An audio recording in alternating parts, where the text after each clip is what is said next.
Hi, I'm Vibreen Samuels and welcome back to another episode of Soul Stirring Astrology, where I give you my texture take on the world of astrology.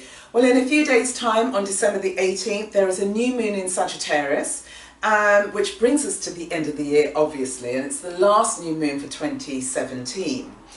And this new moon is at 26 degrees and 31 minutes, and it's virtually conjuncting the Galactic Centre, which is at 27 degrees, and this new moon forms a conjunction with Saturn, and they form a separating trine to Uranus. So there really is a sense of innovation, inventiveness, specialness, uniqueness about this new moon. Now the new moon is being supported by a really dynamic wave of planets that are in fire signs. So it's very aspirational, very inspirational. It's about the time to create the most unimaginable world that you could ever think you could achieve, but actually setting that down as your master plan. So we have Venus there in fire, we have Saturn, we have Uranus, we have Mercury, we have the North Node, we have the Sun and the Moon, all in fire signs. And we're not going to get this much fire until, you know, early summer. So it's a really dynamic time, and as we close out the year, you really do have not even the wind beneath your feet, you've got the fire that's making you hot, making you want to really sizzle in the world. So go out and create that master plan.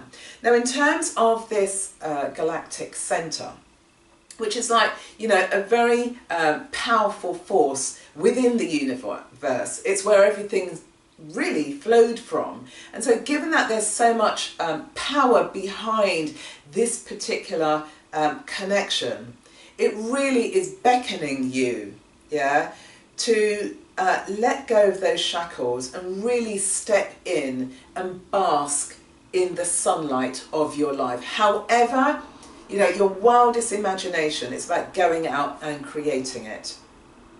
The Galactic Centre has this urgent pull and force for you to be dynamic.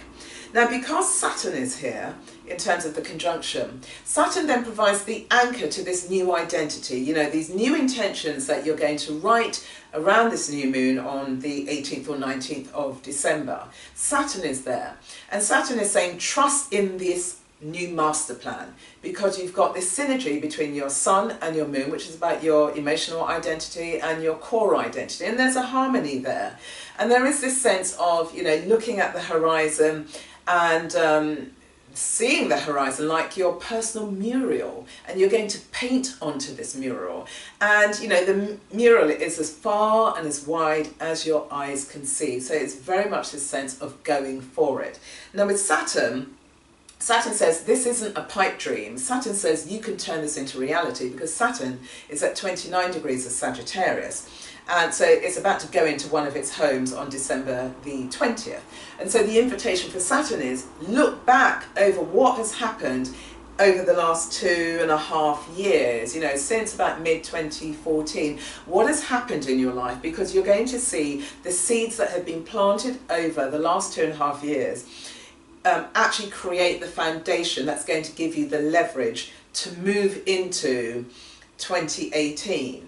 What happened to you? Because with Saturn in Sagittarius, what has happened is there would have been shifts in perspectives, shifts in philosophies, shifts in the way of approaching the world. And as you've had each shift, it has given you a renewed sense of confidence, a renewed sense of, this is possibly how I could build up my identity. This is possibly how I can launch myself once Saturn moves into Capricorn. And then just think, Saturn is going to have quite a dominant impact on all of us, because Saturn has a 5-year run from 2018, because it's going to be in Capricorn for 2.5 years, and then it moves into its other sign that it was, which is Aquarius, for 2.5 years. So you've got this last opportunity to look back over 2.5 years, and how did Saturn show itself? So for me, it showed itself that I wrote and published a practical business book, which I absolutely loved doing. I cold called and I sold it into about 5 or 6 different sectors, and one of the sectors was I sold it into high commissions. So high commissions are representative of governments, and high commissions are countries around the world. So here was a perfect example of how Saturn in Sagittarius manifested itself in my world. And you're going to have your own version of it. And it's through these steps or the seeds that you have planted that will point you towards how could you use them as points of leverage. How can you use them as a way whereby you can navigate yourself into these new intentions that you have for 2018 as you set around this new moon. And don't miss the opportunity, because Saturn leaves Sagittarius and won't return into Sagittarius until 2046, because it takes 29 years to go around the zodiac. So with this much fire and with this much connection, when you're looking at the new moon with Saturn and this separating trine with Uranus, it really is calling on you to be distinctive, to show up and be distinctive. Now, in terms of, you know, the zodiac as we move around, so Sagittarius being on the ascendant, so there's a call in terms of, you know, your new identity. You may be setting intentions around, you know, who am I in 2018 and beyond is a core question you may be asking yourself. You've got the gravitas, because you spent the last 2.5 years, you know, incrementally building it up around your core identity. Who and how do you want to be seen in the world? If Capricorn's on the ascendant, then we have this new moon and Saturn moving into the 12th house. And here you're looking to revise or renew or transcend the mundanities of everyday life. But also you're trying to tap into your higher levels of consciousness. What lessons has Saturn taught you about taking or making conscious choices? So as it moves into Capricorn, you're standing on solid ground. If Aquarius is on the ascendant, we're looking at 11th house issues, and here is where you may be taking your master plan, this master plan that's been shown by the horizon, going for what you really want. And then with your 11th house, you're looking at your networks, examining them to see who in my network could actually help me implement, execute, bring about this plan. When you've got Pisces on the ascendant, we're looking at 10th house issues. So here, there could be goals around your career. And yes, it's the end of the year, and as we move into a new year, it's usually the time when people are looking at, you know, their jobs, for example. But here it's about your calling in the world. And it's got Pisces on the MC. So is there something about your new intentions that chimes with the collective unconscious? Are you able to surf the zeitgeist and pick up on those nuances and bring compassion to it? Maybe something for you to consider.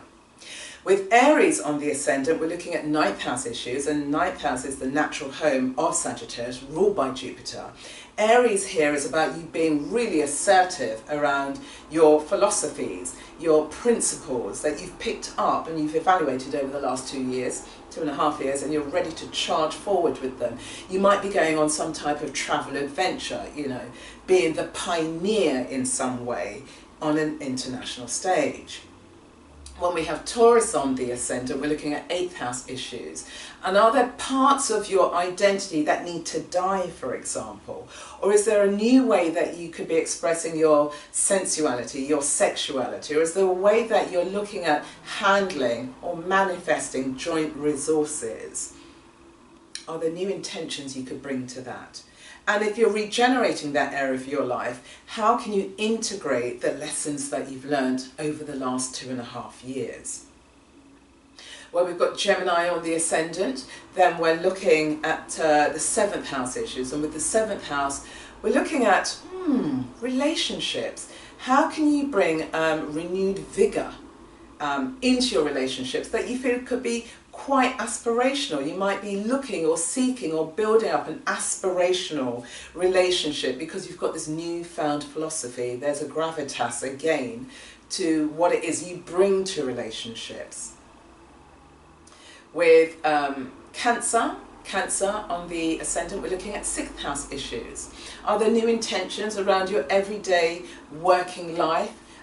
Is that something you want to review? Is there a new structure that you want to bring into your day-to-day work? Is there a way that you can demonstrate your expertise to your colleagues that may give you some level of prominence within work. The other thing to look at also is there a new health regime that you need to be exploring? You know, have you brought a new level of ideas or an ideal in terms of what your health could look like? With Leo on the ascendant, we're looking at 5th house issues, and with the 5th house, we're in the realm of creativity. Anything that you think you can achieve, you could actually create it. So it's a very dynamic, because it's a fire sign as well, so it's a very dynamic energy. And you've got this wide horizon that you really want to paint this mural on. So it could be about conceiving a work of art. So for example, last week I went to see Hamilton on opening night here in London, and it was phenomenal. It was a masterpiece and it was truly inspirational. So with another one of my hats on, I'm a writer. So, you know, I've got ideas around, you know, how I could revise some of my scripts, or, you know, look at creating something completely different. There's going to be some resonance for you if you've got this Leo ascendant. Where you've got Virgo on the ascendant, we're looking at 4th house issues. So we've got the Sun and the Moon and Saturn in the 4th house. So it could be that you're seeking to make your home more comfortable. You could be renovating it in some way.